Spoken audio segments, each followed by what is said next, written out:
Hey, what's up guys? How's it going? This right here is the Audi e-Tron GT, and I'm gonna give you guys an outside walk around, an inside tour, and tell you guys why the 226 miles of range that this thing is rated to isn't bad. Okay, well, 226 miles of range is bad, but this thing does better than the rating, and we'll get into that more a little later. But let's first talk about the outside, do a full walk around of it. So starting with the front, this one is in that Ibis white with the blacked out front grille, which you can get that center portion color matched. I like that it's backed out. It gives that very like stormtrooper vibe, which I think looks sick. And then so yeah, you get the Audi logo front, this kind of honeycomb textured pattern.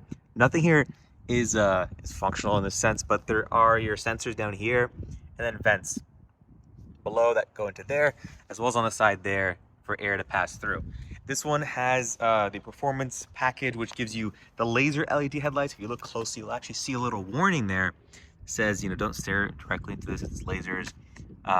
Yeah, be careful. But they're cool. They do really cool animations like a lot of Audis do. And I think this is a cool option to get. Going around the side here, this one does have the 20-inch wheels, 245 section, 45 sidewall, and this has the standard brakes. This isn't the RS trim. RS trim is the trim above this, and we'll talk about the differences as we kind of speak through this. And right above it is your charge port. This one right here has the additional option for DC fast charging. And let's just talk about charging real quick. This thing is based on an 800 volt architecture, and that allows it to charge from 5 to 80% in 22 minutes. It's one of the fastest charging electric vehicles out there, and that's thanks to that 800 volt architecture. And the reason I said this one has it, because if you go to the other side, you will see there's another charge port door. So it's one of the few cars that has two charge ports. I mean, the Audi e-Tron and the Porsche Taycan share similar platforms, and that also has it. This one does not have fast charging on this side, so just keep that in mind. Close that up. Since we're here, let's talk about the hood. It has this interesting indentation, goes across the front, and I think it looks cool. It gives it kind of like a spaceship vibe. And we'll open it up real quick just because we are here. This is all electric. This is one of the features. The only way to open it is actually via this button right here. There's no button on the key fob. I'll show you guys the key fob while I walk up to it. This is the key fob. It's a traditional Audi key, just as e-Tron on the back, but you just have your trunk opening, lock, unlock. No front storage opening. And then to open it, you find the latch here. I'm struggling to find it. There it is. And you get your storage. So windshield wiper fluid, decent amount of space up front, and the rest is just plastic and then packaging of materials and components underneath. Decent storage. You have your emergency exit in case you trap someone in there. It's good to know. And yeah, one thing I want to know from a styling standpoint is just how high the fender goes. Look how high it goes. It goes all the way and cuts around the A-pillar. It's a very interesting thing that I noticed, and it shows just how high, even from the windshield, this hood sits. And like, I don't know, you don't normally see that on cars. It makes it, when you notice it, looks a little off. I mean, it works given the design of this vehicle, but it's something I do want to point out from a design standpoint. And then you see these lines kind of start to come off of the body. Looks really cool. You get your keyless entry, you know, key in my pocket. You can lock it, unlock it if you want to do that. And then this one has blacked out mirror caps, blacked out surrounds. You see the full glass roof, which we'll show you on the inside because it does look really cool. Then a nice tapers off, kind of that four-door coupe-like roof line. Same thing in the back here. Keyless entry. And your rear wheels. This does have a torque vectoring rear that is part of the performance package. And because it's based on also the same platform as the Taycan, it has a 2-speed transmission in the rear, and you can actually feel it shifting during moments of driving. It's cool. I think that's a cool thing. I don't think it's like jarring. It's not like uncomfortable. So yeah, going on the back, you get this awesome looking light bar. It does really cool animations at night. I mean, you'll see it more at night. You can see it during the day.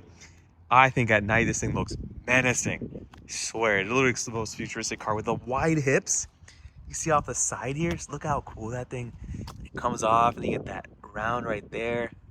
I don't know, I'm a huge fan of how this thing looks, especially from the back.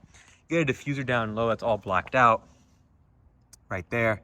And then your e-Tron GT badging Audi badging up here. And this spoiler does pop up automatically at speeds. It has a speed schedule that will lift it or lower depending on your driving. But you can manually operate it. So while we're here though, I'm gonna open up the rear trunk, which is not a hatch, though it seems like it could be given the roof line, and the Tesla is. This one isn't. You get a decent amount of space. I have my backpack and stuff in there. I'll give you guys a view of that. You have this extra compartment. I have a box of Hot Wheels in there, but you can hide stuff underneath here, which is cool. And yeah, decent space. You do get a 12-volt here, extra compartments on left and right side, and these seats fold flat, so you get additional storage if you need that. Press this button here, close it down, pretty good speed. Well, let's talk about the range. We mentioned that earlier. Before we get inside, and this is where we talk about performance or the engine and stuff like that, this thing gets 226 miles of range from the EPA, and that's because of how they tested this vehicle. There are different options for electric vehicles because, I mean, generally EPA is still relatively new to testing electric vehicles and their range, and for this car, it got tested in a way that really impacts the number, which is unfortunate because in Europe, they do different testing, and that gets around 270 some miles of range. Real world testing show this gets around 273 from other automotive journalists out there that I've looked at. And the reason this one will do way better than 226 miles and even around 270 miles of range is because of the regeneration system. The battery regeneration or brake regeneration system in this vehicle is way better than Tesla's. I know it's like the standard, and I'm not saying to hate on Tesla's. Tesla's is good. This thing is crazy. It doesn't have one pedal driving. It brakes when you press the brakes. That's just because of the driving characteristics they wanted with this vehicle. But when you are on the brakes, it'll do 265 kilowatt of brake regeneration.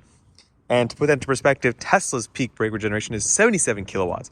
This is like 3.4 times more efficient as far as brake regen goes. And that just makes your range go that much further.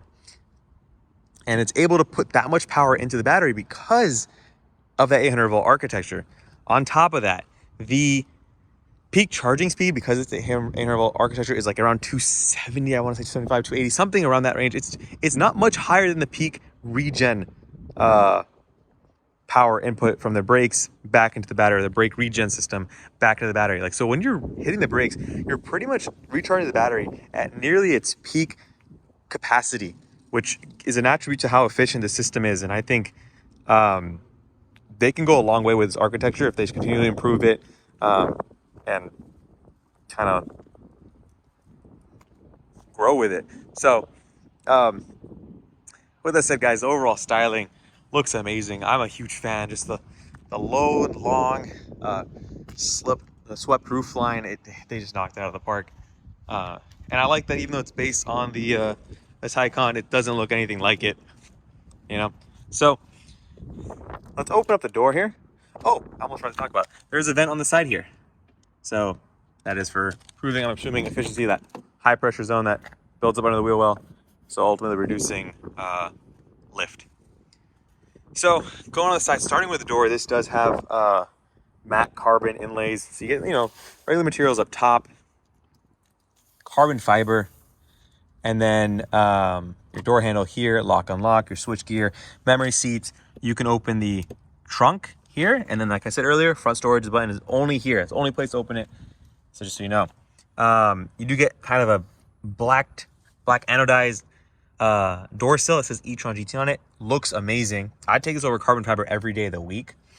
And then you go on to the seats. This has heated, not ventilated seats with Alcantara in the center. It's a nice stitch.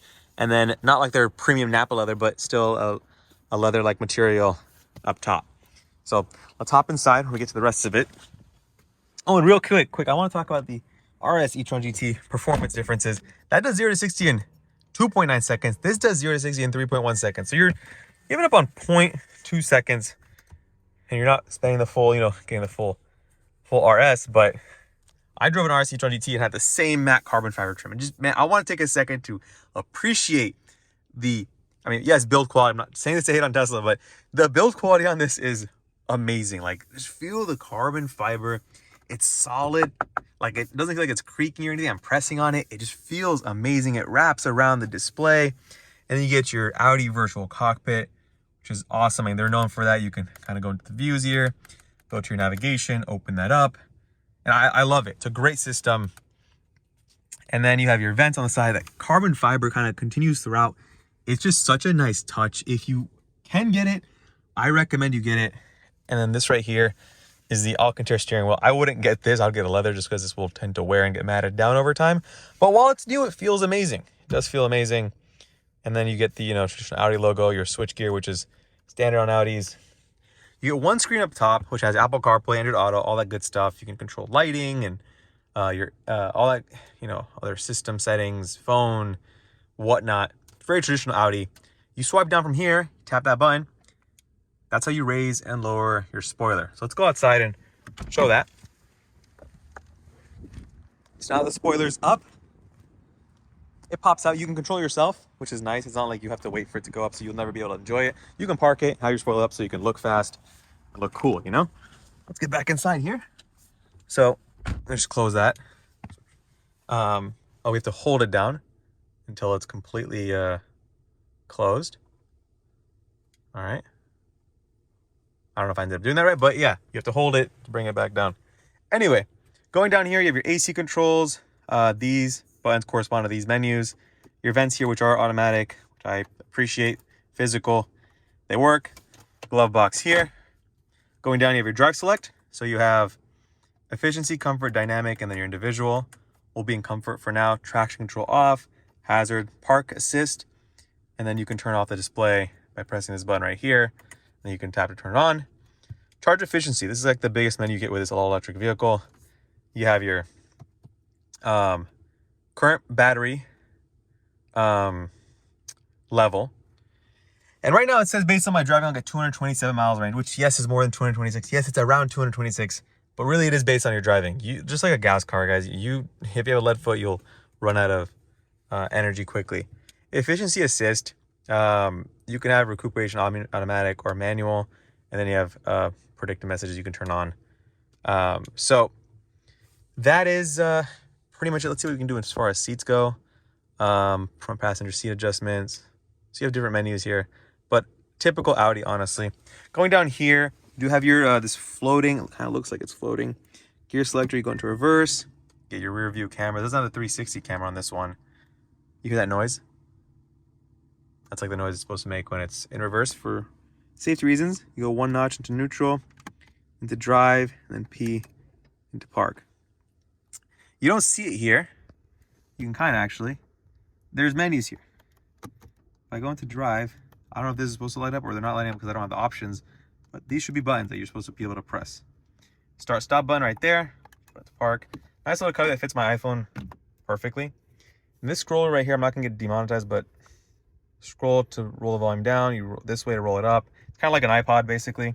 You get cup holders, which fit this bottle just barely. It's like a, I think, smaller size water bottle. And then you open the center console, which has got a wireless charger here. And it's got a, you can tell they barely made a phone fit. You want to slide your phone in there. 12 volt, and then USB-Cs. There are only USB-Cs in this vehicle, so just keep that in mind. Going on the windshield, or the sun visor, excuse me. Little baby mirror with a light. You have your SOS, your lights right here.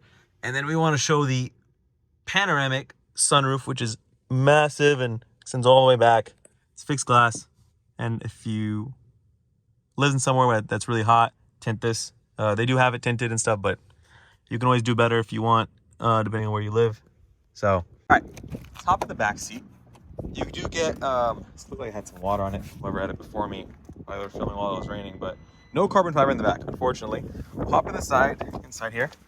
Inside, God, I can't speak. And you get decent room. I mean, nothing crazy. I'm sitting by myself. I'm 5'8", I'm not the tallest guy out there, but I fit comfortably. You do get solid headroom. Headroom, I think, is not an issue here. It's the legroom that's the limiting factor for taller people. You get functional vents that are manually operated, nothing fancy, and then a temperature control right there. So that's that. There are USB-C ports, and they're actually right there. So they're tucked under the seat. Plug that in. It's nice. It's like that on the Taycan as well. You fold this up here. You have this fold down, just cup holders, nothing fancy. But I like how much attention they put into the seats. It's got the same Alcantara finish. And then same materials in the back, your headrest, all that good stuff. But the back is pretty simple. They have this little pocket here, so if someone does sit or doesn't want it poking up, they can just bloop, pop it in there. But the view here is what's honestly amazing. And this is kind of the view of the person in the back. So you do get a hump here.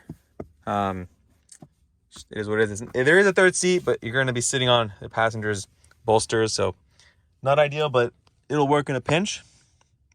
Like I said, these seats do fold flat. So let's get outside here. All right, so buckle our seatbelts, turn this thing on. It's not like the Q4 where you could just kind of get in, push your foot on the brake, and it automatically turns on. You do have to start this thing up. The Q4 is based on the ID4 from Volkswagen. This is based on the Porsche. So yeah, let's go into drive here. You can hear the sound this thing makes, which is nice.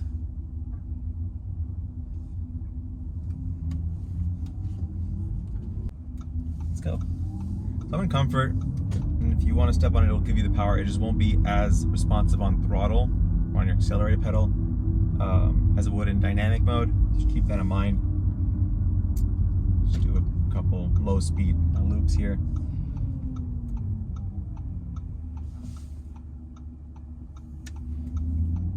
What I do really like is the seamlessness of the brakes, because you're using regen like 90% of the time. And Porsche, as I talked to them when I was talking about the Taycan, actually has a program into their braking system called brake cleaning, where if you're not using the brakes a lot because you're using regen so much because of how efficient it is, and for most people's, let's say, day-to-day driving, it will transition the brake levels between regen and actual brakes to prioritize physical brakes, so it actually cleans the rotor surface, so you don't prematurely wear out your pads because they're sitting and oxidation and stuff like that. I should really be using my hands, even though that's for driving as opposed to talking, explaining stuff to you guys. But it just shows that like they know how they're confident in this braking regen system so much that they had to actually account for people not using the brakes at all on regular driving. I think I was reading an article. It's like if you have to like use max brakes to slow down a car, it requires 200 kilowatts. This does 265 on brakes alone. So we're about, let's say, 15-ish%, not even 15, like a little over 10% braking done strictly from the motor, electric motor, and not even the brakes. So you can theorize at what point where you need to get rid of disc brakes, but you're gonna need them, because let's say your battery's full and you're at the top of a hill, you gotta go down. How are you gonna brake? You know, so these are the things that engineers are thinking about, which is cool when having conversations with them about electric vehicles and stuff, because they're considering it. I mean, if you can remove your brakes, you can really save a lot of weight, add parts, that's cost, and whatnot. I mean, the ID4 slash Volkswagen or slash Audi Q4 has drum brakes. You really don't need it. So, yeah. But this car is very quiet, very well insulated. You do hear the motor, which you can hear more in dynamic mode and stuff like that. It does have a artificial sound, but it's augmented electric motor sound. It's the sounds they want you to hear. It has very thick glass for, you know, reducing noise from getting in the cabin. But visibility is great. For people who are spending, this car costs around $110,000. For people spending that type of money, would you want better range? Yes. Can you expect it? Yes. And there are offerings like Tesla and Lucid that are out there. This one is more focused towards someone who wants to have fun driving and they're not road tripping. And I think even the Taycan has the record for like the fastest road trip coast to coast because of the faster charging speeds that make up for lost time throughout the entire trip. So I think road tripping you can. There's the networks. It's not amazing. I mean, if you're charging at home or you're driving around the city, you're really not gonna go through more than 300 miles of range. I've tried completing a battery on an electric vehicle one day. It took a lot of work. It was an effort. That's because I just live, you know, this is in SoCal, LA area. And yeah, we're gonna get onto the freeway here. You guys get an idea for road noise. This is the phone's microphone, nothing else. So you're getting kind of that type of audio. So So just by the windshield, just keep that in mind. Accelerating is effortless. It's insane. Blind spot monitoring here. You can just punch it, and it goes. Woo! It's fun. It's fun having that. And I think the whole like spaceship vibe is what this car crushes. Like I was talking to Stormtrooper earlier, and then like laser lights and the rear bar, like, and the diffuser, the low rear wider arches. Excuse me. And this car has a personality to it, which is nice in electric vehicles because you got it's like a Tesla that just don't really have that, you know. Or maybe you can argue it does. It's besides the point. I think they really built a character behind this, which is unique to the Audi versus what the Porsche has, even though they're on similar platforms. So I do like the fact that it's not overly tech. Like, yes, the scroll wheel, it works. Actually, I'm not like too mad at it. It works. More volume, you know, knobs and stuff like that would be nice, but the touchscreen has been nowadays for a long time. People are used to that. The AC controls are physical, which is nice, so it's not like you have to touch a screen to do AC controls and stuff like that. And yeah, comparing this to the RS e-Tron GT, which I've driven a little less than a year, or a little over a year ago actually, you get this one has smaller wheels and the higher profile tires, that 45 series I believe. So it does feel less stiff, but that one still felt great. That one has the carbon ceramic brakes, which definitely are overkill unless you're really taking this on a track, and even then you can argue how much you need those.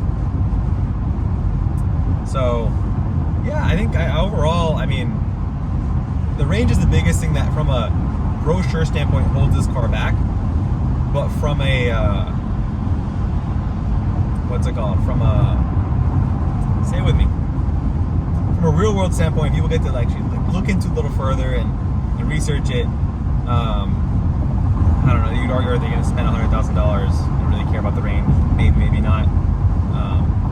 They definitely are entitled to expect better range. So yeah, I would say expect to get 270 real world from this car, and if you can do better, you can, good for you.